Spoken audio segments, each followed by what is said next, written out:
નમસ્કાર મિત્રો, સ્વાગત છે આપનું આપની યુટ્યુબ ચેનલ ભગવતી કોમ્પ્યુટર પર। ગુજરાત ગૌણ સેવા પસંદગી મંડળ દ્વારા જાહેરાત ક્રમાંક 212/2023 અન્વયે જે ઉમેદવારોએ પ્રિલિમિનરી પરીક્ષા આપી હશે એટલે કે પરીક્ષામાં હાજર હશે તેવા ઉમેદવારોને અરજી કરતા સમયે જે ફી ભરેલી હતી તે રિફંડ આપવાની હતી।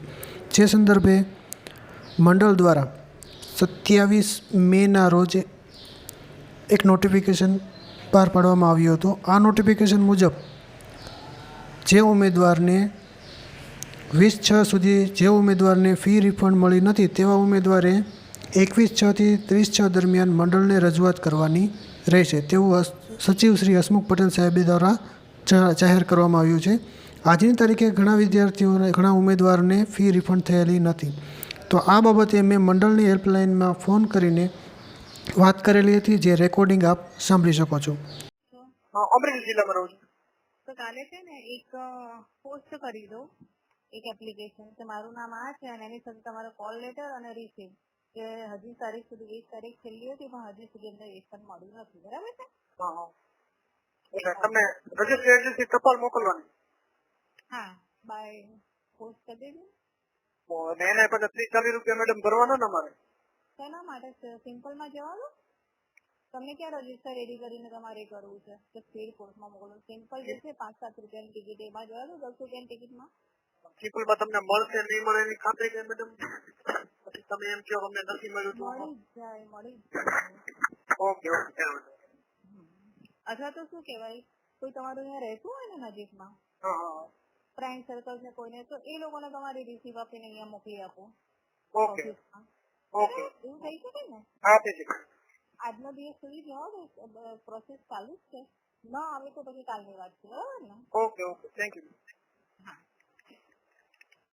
મંડળ તરફથી મળેલી સૂચના મુજબ એક અરજી કરવાની રહેશે।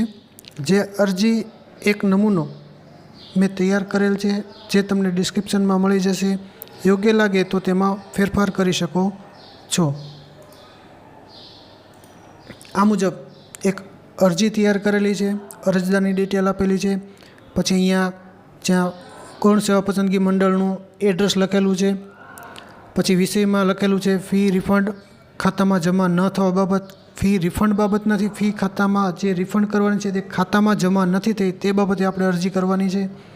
પછી સંદર્ભ જે છે તે 27 મેનો જે નોટિફિકેશન જાહેર કરવામાં આવેલું હતું તે આ નોટિફિકેશનનો સંદર્ભ મૂકેલો છે।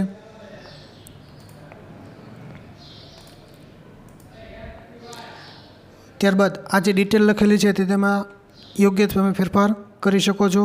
અને જે ડિટેલ આપવાની છે એપ્લિકેશનનો number, confirmation number, exam date, તમારે કઈ એક્ઝામ ડેટ હતી, સીટ નંબર, એક્ઝામ સમયે તમારે કયો સીટ નંબર આવેલો હતો, બેંક રેફરન્સ નંબર જે તમે ઓનલાઈન રિસીપ હશે તેમાં મળી જશે, ટ્રાન્ઝેક્શન અમાઉન્ટ એટલે કે તમે કેટલું ટ્રાન્ઝેક્શન કરેલું છે, 400 છે 500 છે, જે ટ્રાન્ઝેક્શન હોય અહીંયા લખવાનું, ટ્રાન્ઝેક્શન ડેટ વિથ ટાઈમ એટલે કે જે ટ્રાન્ઝેક્શનનો ડેટ છે એ ડેટ અને ટાઈમ જે તમારા ઓનલાઈન રિસીપમાં લખેલું હશે।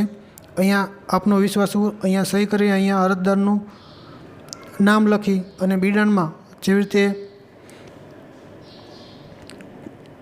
કહેવામાં આવેલું હતું કે કોલ લેટર અને ફી ભર્યાની રિસીપ્ટ સાથે જોડવાની છે, તો આ બંને વસ્તુ બિડાણમાં લખી તમે અરજી કરી શકો છો।